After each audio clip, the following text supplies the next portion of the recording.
मैं ज्योतिर्विद डॉक्टर गजेंद्राचार्य, प्रकाशक विशाल ज्योतिष कार्यालय बोध गया मठ बैजनाथा कामाख्या वाराणसी से आज यूट्यूब चैनल के माध्यम से अपने सभी सब्सक्राइबर लोग को तथा संपूर्ण देशवासियों को बताना चाहता हूं कि यूट्यूब पर 300वां वीडियो ये हमारी पड़ रही है। आप लोग जो हमको देख रहे हैं, जो मान सम्मान प्रदान कर रहे हैं, उसके लिए आप लोग को कोटि कोटि नमन भी करता हूं, प्रणाम करता हूं, आशीर्वाद भी आप लोगों को हृदय से प्रदान कर रहा हूं। देवादिदेव महादेव श्री काशी विश्वनाथ जी आप लोगों को सदैव निरंतर प्रसन्न रखें, स्वस्थ रखें। और ये हमारी 300वां वीडियो है जो बताने जा रहा हूं कि जन्म कुंडली के हमारी 25 रचनाओं में यह स्वर्णिम रचना बृहद ज्योतिष रहस्य है, जो कि 5151 पृष्ठों में 5005 कुंडलियों से युक्त 5 खंडों में विभक्त है। इस ज्योतिष महाग्रंथ को इतनी कलम अर्थात 525 कलम से मेरे द्वारा रचना हुई है। आप लोगों को जन्म कुंडली के द्वादश भाव में सूर्य और शुक्र ग्रह को विराजमान रहने का फल स्पष्ट शब्दों में दर्शाने जा रहा हूं।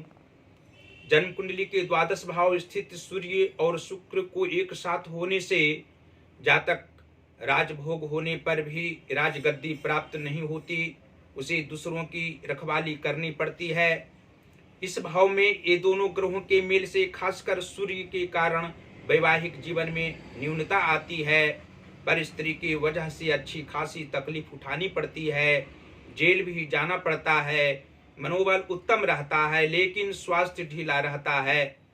इसकी शांति के लिए किसी मंदिर में जाकर जातक 1.25 किलो गुड़ व इससे 2 गुना अधिक बाजरा दान करें। इस उपाय से कदापि यहाँ सूर्य मंदिर नहीं हो सकते। यहाँ यदि सूर्य शुभ के हो जाएं तो शुक्र सर्वदा जातक को हर स्थिति में उत्तम धन संपदाओं की प्राप्ति प्रदान करता है। कर्म क्षेत्र में सहयोगियों की मदद से और सुहृदजनों के अत्यधिक प्यार से जातक श्रेष्ठ विचारों से युक्त होकर अपने धन संपत्ति को आध्यात्मिक स्थलों पर अपनी ख्याति के अनुरूप निश्चल भाव से व्यय करते हैं। विवाह के उपरांत इसकी प्रतिभा में विशेष निखार आ जाती है। 35 वर्ष से 56 वर्ष के मध्य कई भवनों के स्वामी होते हुए भी यह जातक सामान्य व्यक्तियों की भांति विचारों से युक्त तथा सीधे सादे कपड़े पहनते हुए देखे जाते हैं। और स्पष्ट शब्दों में यह स्पष्ट जान सकते हैं आप लोग कि जन्म कुंडली के कर्म भाव के स्वामी यदि बृहस्पति ग्रह हों तथा चतुर्थ स्थान अर्थात मातृ व सुहृद भाव के स्वामी बुध ग्रह हों तो द्वादश भाव स्थित सूर्य और शुक्र के प्रभाव से जातक को अपव्यय कभी कभी धन का ज्यादा होता है। मानसिक चिंता भी बढ़ जाती है। तनावपूर्ण स्थिति में जातक अपने कार्य को त्यागने वाले होते हैं। धन संपत्ति का अभाव जीवन की अंत काल में हो जाना स्वाभाविक बात होती है। मातृ दुख जीवन की उत्तरार्ध भाग में जातक को उठाने पड़ते हैं। इनकी माता की आयु मध्यावस्था के उपरांत समाप्त हो जाती है। शारीरिक कष्ट से युक्त इनकी माता प्रारंभिक जीवन काल से ही रहा करती हैं। और जन्म कुंडली के नवम भाव के स्वामी मंगल ग्रह हों तथा धन भाव के स्वामी भी मंगल ग्रह हों अर्थात मेष राशि का धन भाव हो और वृश्चिक राशि का नवम भाव हो तो द्वादश भाव स्थित सूर्य और शुक्र के प्रभाव से जातक को 22वें वर्ष में भाग्योदय अवश्य ही होता है। लेकिन सामान्यतया शारीरिक कष्ट होने के कारण जातक का भाग्योदय मंदा पड़ जाता है और 33वें वर्ष के उपरांत फिर भाग्योदय होता है तो स्थायी रूप से भाग्य साथ देने वाला होता है। जीवन के उत्तरार्ध भाग में भी मानसिक तनाव मंगल के कारण नहीं रहा करता है और सूर्य शुक्र 12वें भाव में स्थित रहने से जातक को मानसिक स्थिति को सामान्य रूप से स्थिर रहने देते हैं। और जन्म कुंडली के सप्तम भाव के स्वामी बुध ग्रह हों तथा लग्नेश कुंडली में गुरु बृहस्पति हों तो सूर्य और शुक्र के प्रभाव से द्वादश भाव स्थित सूर्य और शुक्र के प्रभाव से जातक का दाम्पत्य जीवन सामान्यतया व्यतीत होता है। कभी कभी पति पत्नी में ज्यादा नोक झोंक होने की संभावना रहा करती है, लेकिन मतभेद ज्यादा नहीं रहा करता है। जातक की आयु लंबी अवश्य होती है, इसकी पत्नी की भी आयु लंबी होती है, लेकिन शारीरिक कष्ट दोनों जनों को रहना किसी भी काल में स्पष्ट है। और अंत में यह आप लोग जान सकते हैं कि जन्म कुंडली के नीच भावों में यदि पाप शुभ ग्रह बैठे हों और उच्च भावों में पाप ग्रह बैठे हों तो द्वादश भाव स्थित सूर्य और शुक्र के प्रभाव से जातक को मानसिक परेशानी नहीं हो, आर्थिक कष्ट की सामना नहीं करनी पड़े और अनेकों प्रकार के सांसारिक दुख की सामना पारिवारिक क्षेत्र में न करनी पड़े। उसके लिए भगवान सूर्य की आराधना अवश्य ही करनी चाहिए। ओम घृणी सूर्याय नमः इस मंत्र का जाप करने से जातक को शारीरिक कष्ट कदापि नहीं होगा। विद्यार्थी यदि जातक हो तो निश्चित रूप से ओम सूर्याय नमः इस मंत्र का जाप करे और सूर्य आदित्य हृदय स्तोत्र का पाठ करने से विद्या प्राप्ति में व्यवधान उत्पन्न नहीं होगा, शारीरिक कष्ट विद्या प्राप्ति काल में नहीं होगा। भगवान शिव की आराधना करने से जातक को मानसिक शांति अवश्य ही मिलेगी और गुरु बृहस्पति की भी आराधना करने से जातक को पारिवारिक क्षेत्र में आत्म सुख मिलने के साथ साथ कर्म क्षेत्र में सामाजिक क्षेत्र में पद प्रतिष्ठा अवश्य ही प्राप्त होगी और नाना प्रकार के सुख भोगते हुए अंतिम अवस्था तक सुखमय जीवन व्यतीत करेंगे।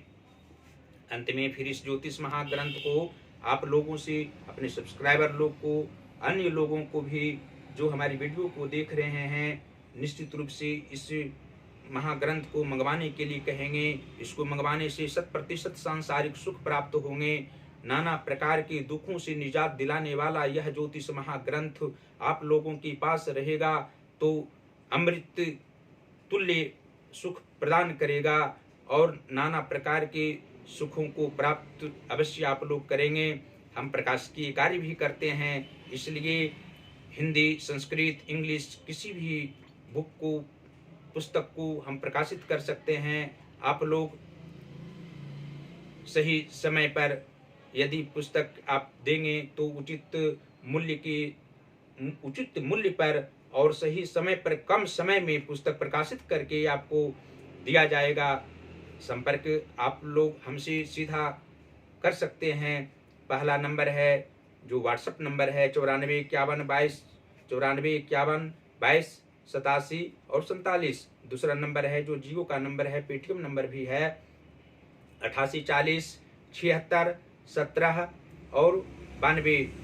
आप लोग इंस्टाग्राम पर ज्योतिष महाज्ञान को अवश्य ही, जो हमारा अकाउंट है, आईडी है, उसको फॉलो करें और फेसबुक पर अवश्य ही हमारी वीडियो को आप लोग भी देखें।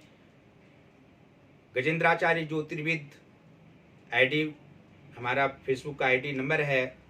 आप लोग हमारी वीडियो को देखकर अपने परिवार परिजनों, मित्र आदि लोग को अवश्य ही वीडियो दिखाएं और ज्योतिष का ज्ञान प्राप्त करने के लिए प्रेरणा प्रदान करते रहें।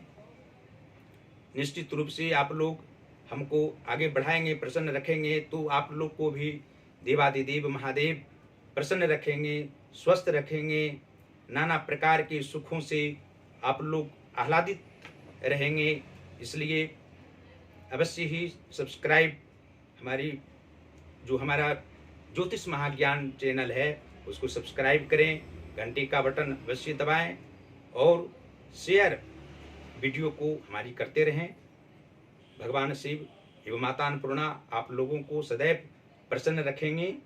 इसी आशा के साथ धन्यवाद।